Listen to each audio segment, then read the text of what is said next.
You're traveling through another dimension. A dimension not only of sight and sound, but of mind. A journey into a wondrous land whose boundaries are those of imagination. Your next stop, the Twilight Zone.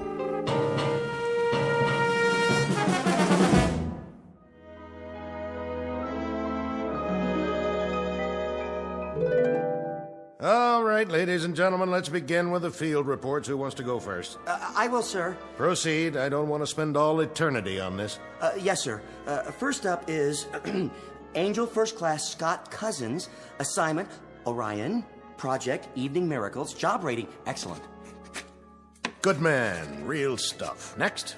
I have a report on Angel's second class William Allen. Assignment Beetlejuice, Project Planet Rotation and Weather, job rating, excellent. That's his third good rating this month. Recommend him for promotion to first class. I concur, Chief. Right on down the line. Miracle-wise, he's done tremendous things. First class it shall be. Moving on. Cranston? Yes, sir? Well, how about the occupied planets? How about them? Oh, I'd say solid results all the way down the line, Chief. With the possible exception. With the possible exception of what? Apprentice Angel Harmon Cavander, sir. What's his assignment? Earth. Earth? It's the dinky one, sir. In the solar system, the third planet from the sun. Oh, yes, that's the noisy one with all the trouble spots. And so who did you send down there? Cavander? Yes, sir, I'm afraid so. You'll forgive me, Cranston, but there's a question of judgment here. The last time you sent Harmon Cavander out on a project, we lost 3 planets, and it took 1,000 years to repair the damage. May I ask why we're still using that man? He means well, sir, and he's the oldest angel we have. By the laws of seniority, he has first rights to any assignment that'll win him his wings. It'll be a cold day in the other place when Harmon Cavander wins his wings. The man is an idiot. I hate to do this, but, well, I think it's time for reclassification. Oh, no. Forgive me, sir, but we haven't had a reclassification of an angel in at least an eon. This will most likely, well, destroy poor Cavender's spirit. Destroy his spirit, eh? And what has he done to our morale? Not to mention the Miracles Bureau, the solar systems, and the whole concept of natural and unnatural laws. Why, the man is incorrigible. His last project on Earth... Do you recall it? Well, he was supposed to be working on a magic elixir, which would benefit the people of the planet. That's right. And after he went missing for 113 years, what did that elixir turn out to be? Gin. 113 years, and there he sat, an apprentice angel with the power of miracles, the prerogatives of a celestial entity, the acquired wisdom of 1 billion eons. And what is his accomplishment? The repeal of prohibition. With your permission, Chief. What? What's your recommendation now? That man won't win his wings no matter the time, the place, the circumstances. With the Chief's permission, I could assign him to a very minor project. I mean, put him on an individual case, a relatively unimportant one. Like what? One of the Class D problems. You know, Chief, as we've done on occasion. Pick out one Earth inhabitant who seems unable to function without some kind of heavenly aid.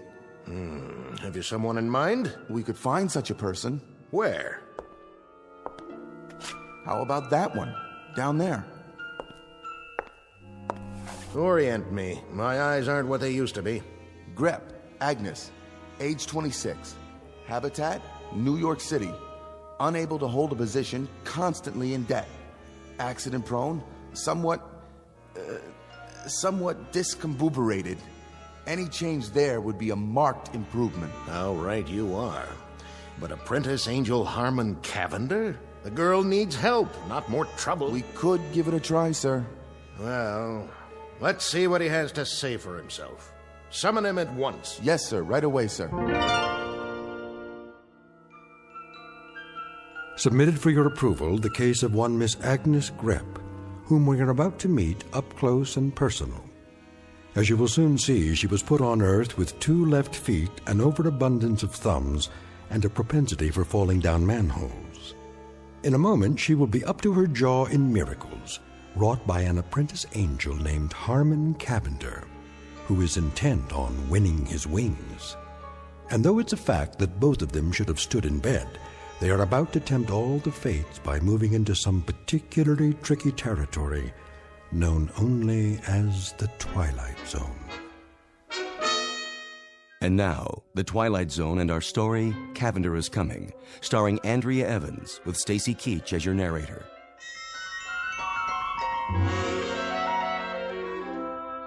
Excuse me. Yes? Is this the 3rd Celestial Division? Yes, sir. Angel Placement Bureau? That's correct. Do you have an appointment?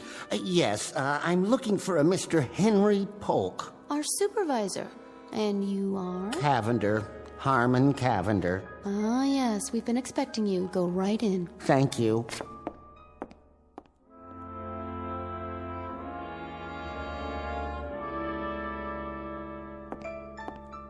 You called me, Chief? Ah, there you are. Cavander, I presume? Nice office you have here. I like the cloud effect. Makes it look like infinite space out there.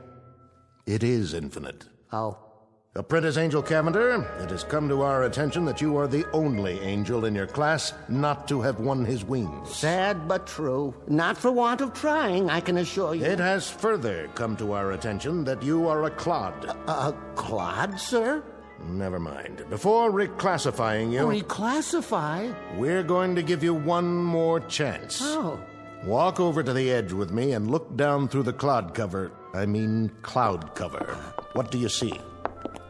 Oh, which one? The one in the theater, with the costume, the usherette, I believe they call them. Nice-looking girl. You think so? Good. She's your next project. Oh, thank you, sir.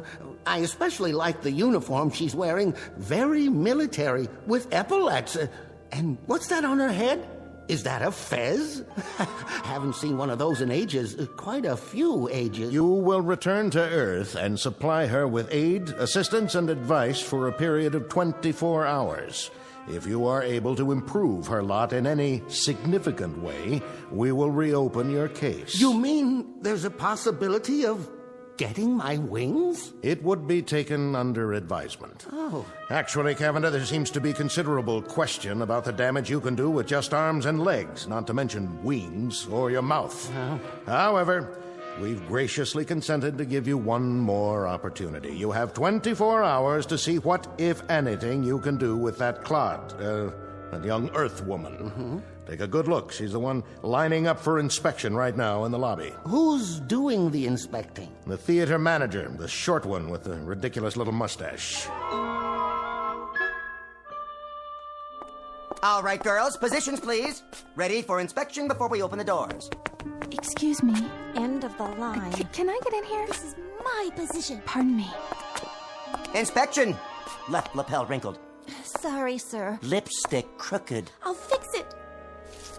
And you, Yes, Mr. Stout? stand up. No slumping. Eyes straight ahead. Eyes straight, I said. I'm trying, sir. It's a natural condition. You see, my eyes aren't straight. They're not... You're the new one.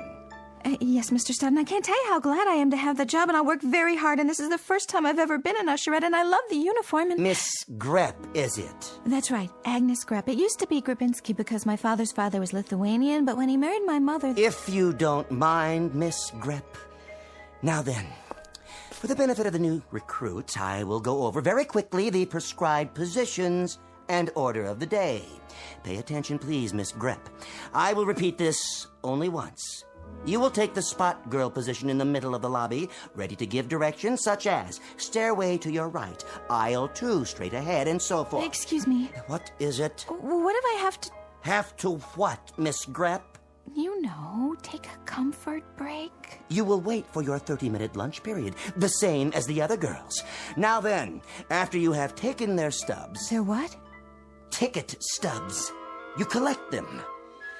Then the directions you give the patrons will be as follows. Stairway to your right, stairway to your left, aisle 2 straight ahead. Psst. Aisle 3 to your right, balcony and loge upstairs, and... Miss Grepp, if you please. What if I need a drink of water? You know, all those directions and my mouth might go dry. It used to go dry when I had to stand up in front of the class, and sometimes it gets dry even when I... Then you look my way and make a face. Like this. Mr. Stout, you look like a fish, doesn't he? Isn't it cute the way he does his mouth like that? The doors are opening for the first performance of the day. Take your positions. Hup, hup. Yes, sir. I'll work the candy counter, sir. I'm in the loges. Where's my flashlight? Spot!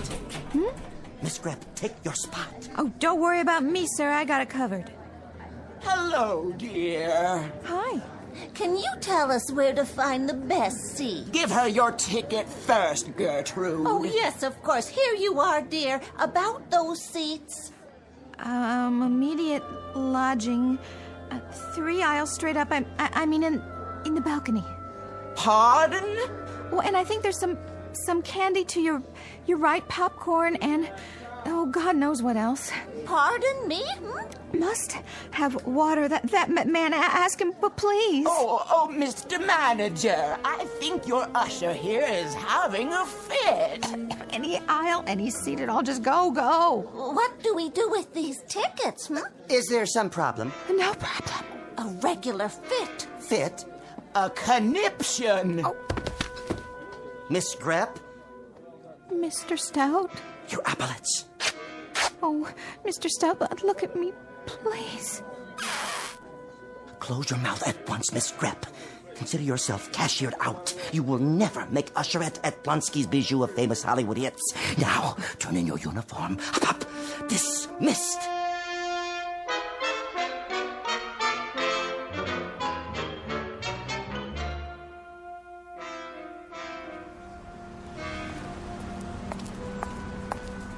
Oh, well, that's showbiz. Just plain fickle, I guess.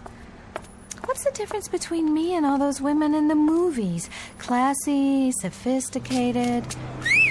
Hey, bus!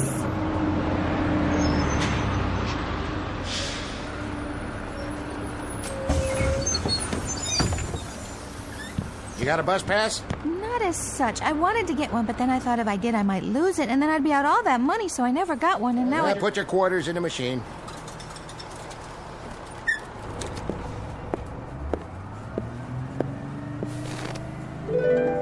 Where did you come from? Don't panic, Miss Grep. Above all, don't panic. If you'll give me just a moment, I can explain. Who's panicked? I almost missed the bus, that's all. But you didn't. No thanks to you. On the contrary, I know this will come as rather a shock to you, but I happen to be a guardian angel. Say, when did you get on? I didn't see you. The whole bus was empty, and then... Indeed, I arranged it that way. As I was saying... Did you pay? I don't have to pay. I'm an angel. Oh, yeah? Where are your wings, then? That's a long story. In point of fact, I've been given 24 hours to help you out in every way possible. This does not preclude the use of miracles. As I say, I know this is going to shock you, but I happen to be your angel.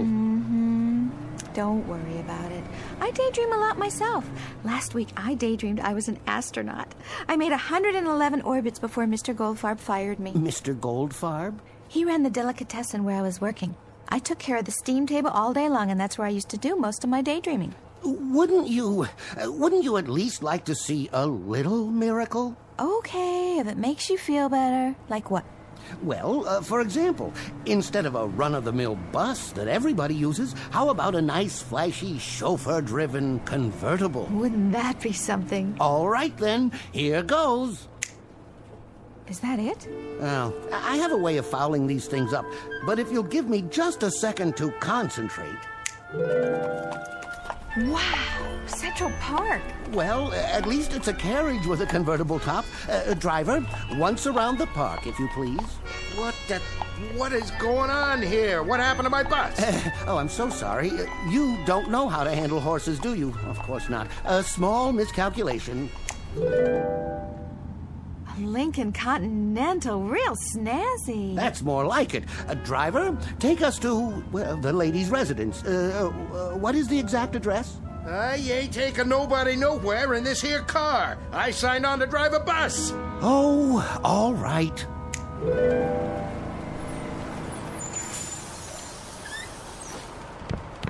From here on out, folks, you're on your own. When the supervisor comes to claim the bus, tell him I resigned. Well, Miss Grep, what have you got to say now? Excuse me? Well, where are you going? Where do you think? I'm going home. This is my stop. No, wait! Miss Grep, please, wait!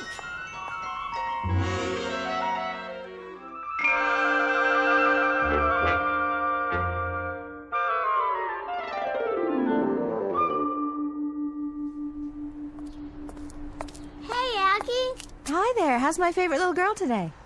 Okay. Been playing? Yeah. I'll bet you had fun, huh? Well, it would be more fun if you could play with me. How come you have to go to work? Not anymore, I don't. I'll play with you tomorrow, okay? We'll go to the park. Promise? You come over and knock on my door in the morning and we'll go, okay? Okay. See ya, Aggie. Hi, Aggie. Hey there, Teddy. You got any candy today? Have I got candy? Look at this. I brought it all the way from Plonsky's Theater, just for you. Gee, thanks.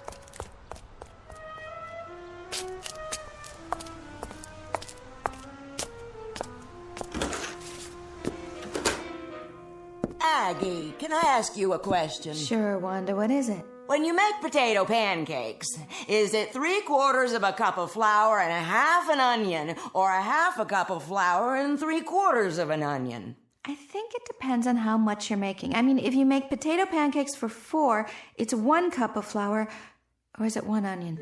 No, wait a minute. No, maybe it's 1 egg and half an onion. How's the job, Aggie? Hi, Joe. You mean, how was it? Oh, Aggie, you didn't go lose another one, did you? Yep, I went and lost another one, all on my own. Which one was this again? Plonsky's Bijou downtown. I flunked close order drill. Listen to me, don't you worry about it none. You'll get another job, but fast. Nice person like you.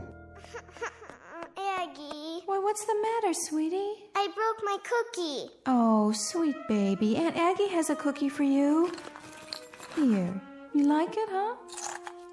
Mm-hmm. Aunt Aggie's gotta go now, but I'll give you another cookie later. Would you like that? Be careful now. Don't drop it.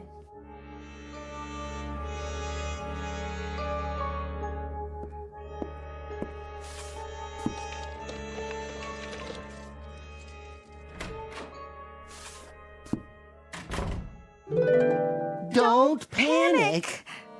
Oh, I know. Say, I thought I left you back there. Perish the thought. How did you get in my apartment? It was locked. As I told you, I'll be with you for 24 hours.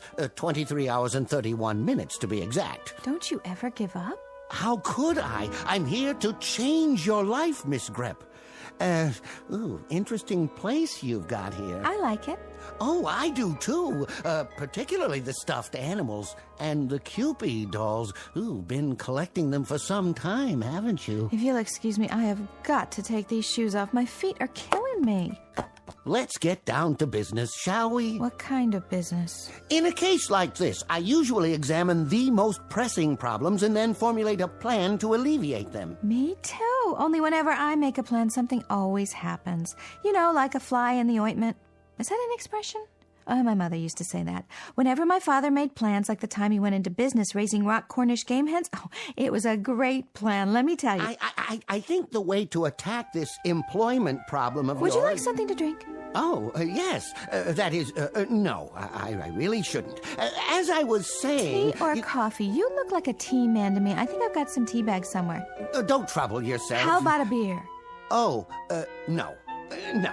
Now, why don't we fix it so that you're independently wealthy and don't even need employment? Wine? What kind? I've got some sherry.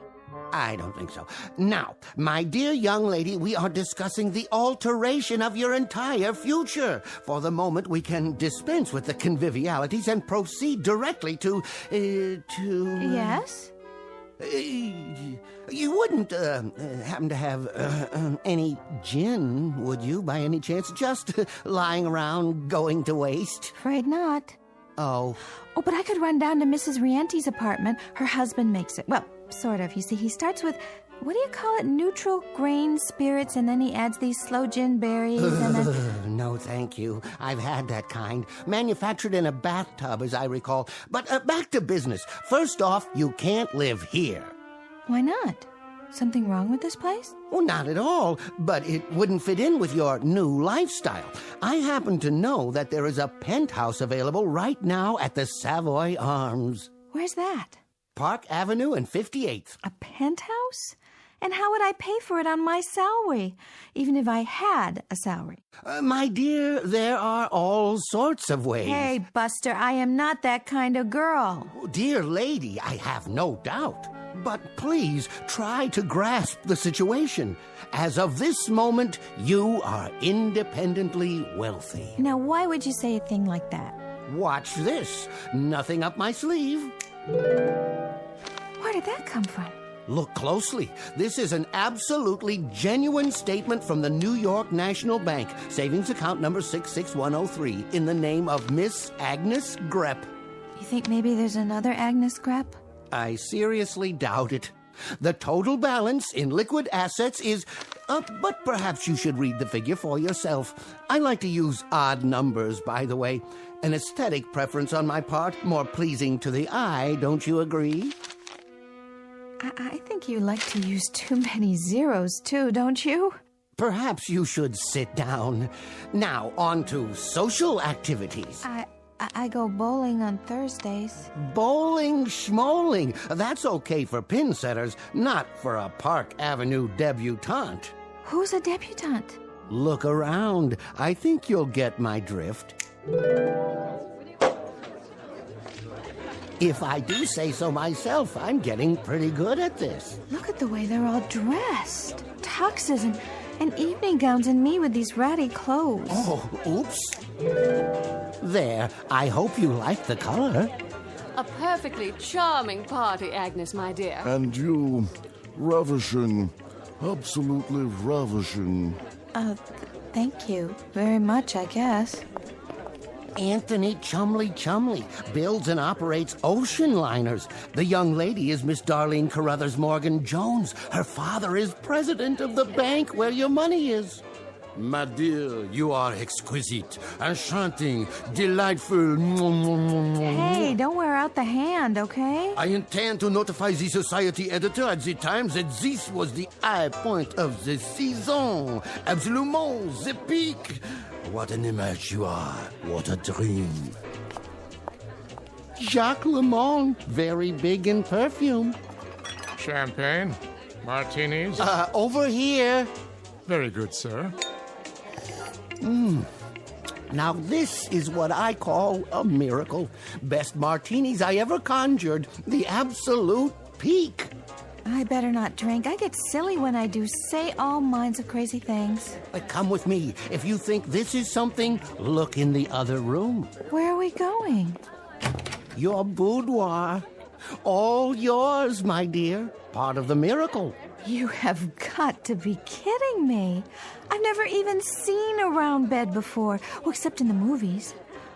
Is that satin on the walls? Want to try something? Now you wait a minute. No. Push the button there, on the wall. You mean there's a whole nother room full of clothes? That is your closet. No. It's bigger in my apartment. Oh, my darling Agnes, a perfectly stupendous party. I just told Wilfred that nobody in the world can throw a party like Agnes Grepp. You just ask him if I didn't say that. No one in the world, my dear. Wilfred, do you think you've had enough champagne? Wilfred, will you please not? Well? Well? It's a blast, isn't it? Yeah. Real crazy. Time to mingle with your constituents, Agnes. Go on, get out there. If you say so, Mr. Cavander. Guess I can give it a try. Oh, darling. Agnes, you simply must tell me who designed that dress. Come over here and meet my friends from the club. Fabulous party if I do say so. The beverages, too. Absolutely fabulous.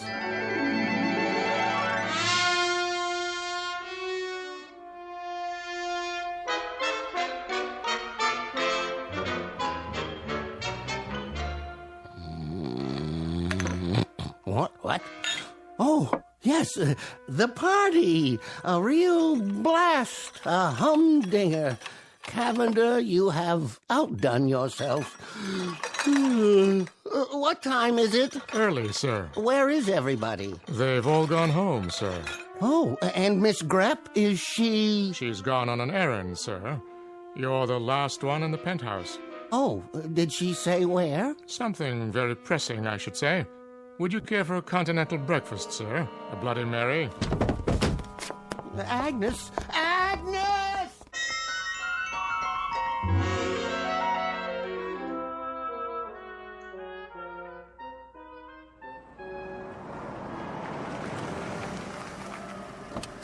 Wait here, driver.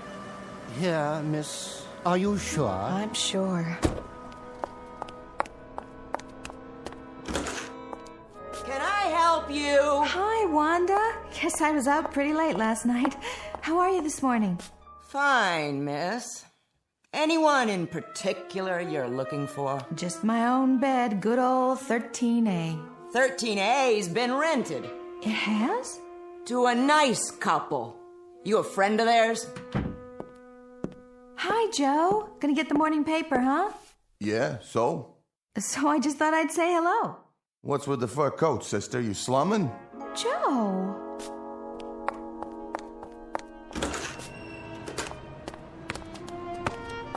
Hi, sweetie. Were you waiting for me? Huh? Remember? We said we'd go to the park today, you and me. Just as soon as I change this dress and get out of these awful shoes. Who are you? It's Aunt Aggie, honey. Don't you... My mom said not to talk to strangers. Oh, there you are. She doesn't know me. Of course not. And my apartment, it's been rented. Naturally. And my landlady didn't even recognize me. And you know what Joe, my neighbor, said? Miss Grepp, you can't have your cake and also eat it. That is, somebody's got to pay the fiddler, or something along those lines. What does that mean? Well, you know yourself. It's a kind of a give and take thing. Life, I mean. The whole philosophy of living. Well, what on earth did you expect? What do you want from me? Not much of anything, really. I didn't expect anything except... What? Friends, maybe. Excuse me. Hey, what do you say, slugger? Aunt Aggie's back, and she got candy for you. She's got... What's that? That's not a candy bar. No, honey, it's not a candy bar.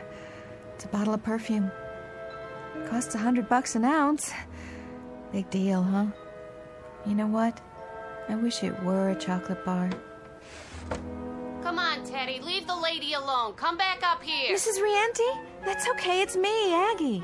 Come on back for your breakfast. I told you don't bother the lady. Mrs. Rienti, it's Aggie. Don't let this sable coat throw you. Driver, take the lady back to the Savoy Arms. Yes, sir. No, not the Savoy Arms. How's that?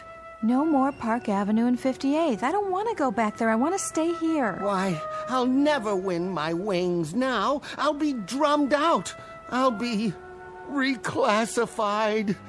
Didn't we have a wonderful time?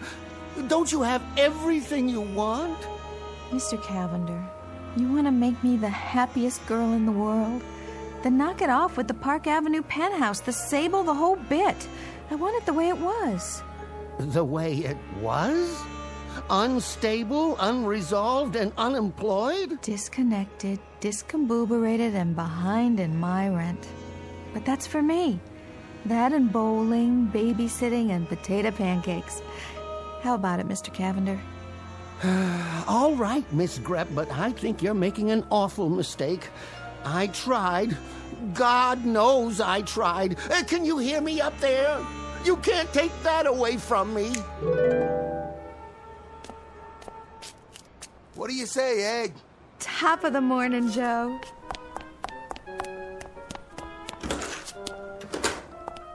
Aggie, on this potato pancake stuff, how many eggs? An even dozen, and I'll be down in a minute.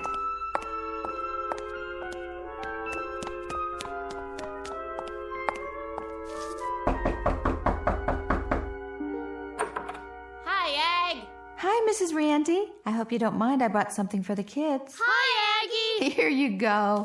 Here's a chocolate bar for you and some candies for you. Thanks, Aggie. No, thank you, you beautiful, gorgeous children. I just wish it was more.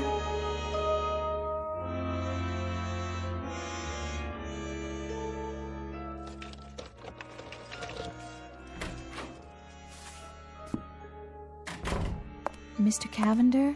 Can you hear me? Yes. Oh, I sure am glad you're here. Because I wanted to say thanks a whole bunch. It was wonderful knowing you. Wonderful knowing you, Miss Grepp. Excuse me, what's that, Chief? Yes, sir. I'll be there right away.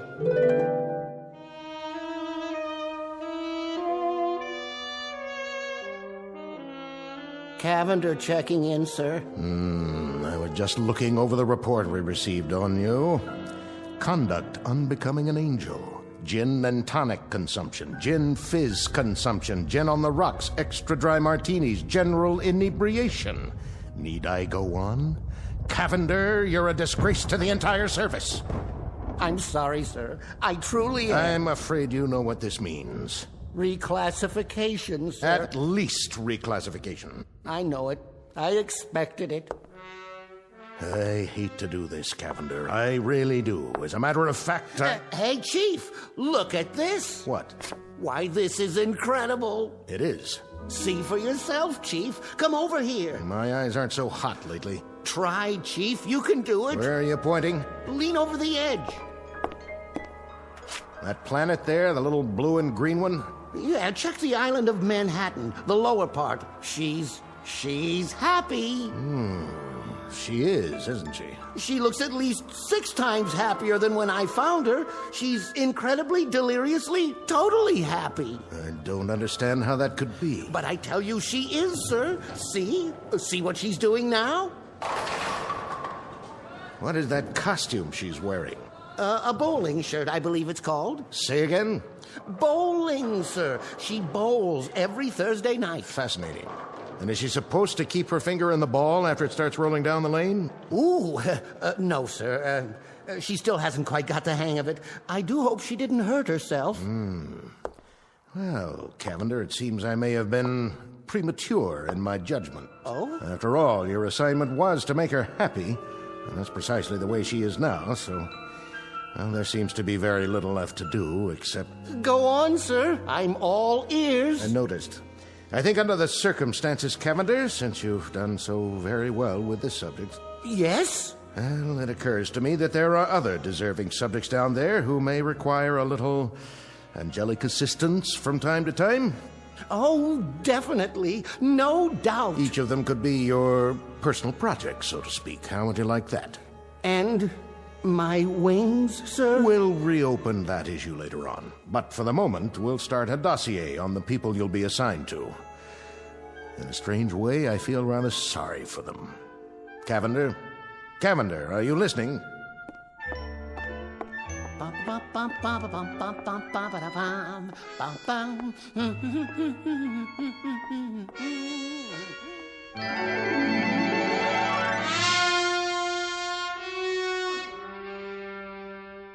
Chapter 1 in the saga of Harmon Cavander, Guardian Angel, proving, among other things, that happiness is relative, that angels have their own problems, and that some people never had it so good, or something along those lines.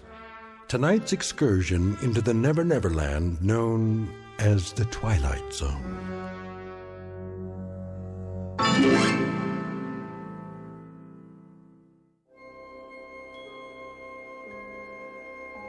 Hi, this is Carl Amari, producer of the Twilight Zone radio dramas. I'd like to take a moment to tell you about our official website at twilightzoneradio.com, where you'll get the latest news and information on these Twilight Zone radio dramas. Plus, at twilightzoneradio.com, you can digitally download 3 free episodes or any of our episodes for only $1.95 each. In this age of ever-changing technology, we've decided to make these episodes instantly available to you by making the Twilight Zone radio dramas a digital download-only series. This means that this series will no longer be offered on CD. The CD collections at our website are now being offered while supplies last at buy one, get one free. So be sure to get your favorites before they're sold out. Be sure to visit us often, and I'll see you in the zone.